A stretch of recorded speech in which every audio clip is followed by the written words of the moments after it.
சமீப காலமாவே தள்ளுவண்டி கடைகளோட எண்ணிக்கை அதிகரிச்சுட்டு வருது. கடற்கரைகள், பூங்காக்கள், பொழுதுபோக்கு இடங்கள்னு தள்ளுவண்டியில உணவுப் பொருட்களை விற்பனை செய்யக்கூடியவங்க அதிக அளவுல ஈடுபட்டு வராங்க.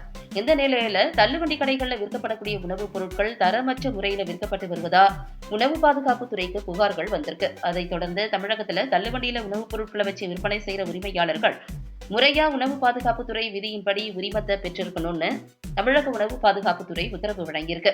அதன்படி காலை, மதியம் மற்றும் இரவு நேரங்கள்ல தள்ளுவண்டியில பானிபூரி, சமோசா, போண்டா, சூப்பு, மீன், வறுத்தக்கறி, சிக்கன், பக்கோடா அப்படின்னு பலவிதமான உணவுப் பொருட்களை வச்சு விற்பனை செய்யக்கூடிய உரிமையாளர்கள் உணவு பாதுகாப்பு துறையினுடைய உரிமத்தை பெற்றிருக்கணும். இவங்க உணவு பாதுகாப்புத்துறை உரிமத்தை இலவசமா பெற்றுக்கொள்ளலாம்னு ஆன்லைன் மற்றும் இ சேவை மையங்கள்ல உரிமத்தை பதிவு செய்து பதிவிறக்கம் செஞ்சு கொள்ளலாம்னு தெரிவிக்கப்பட்டிருக்கு.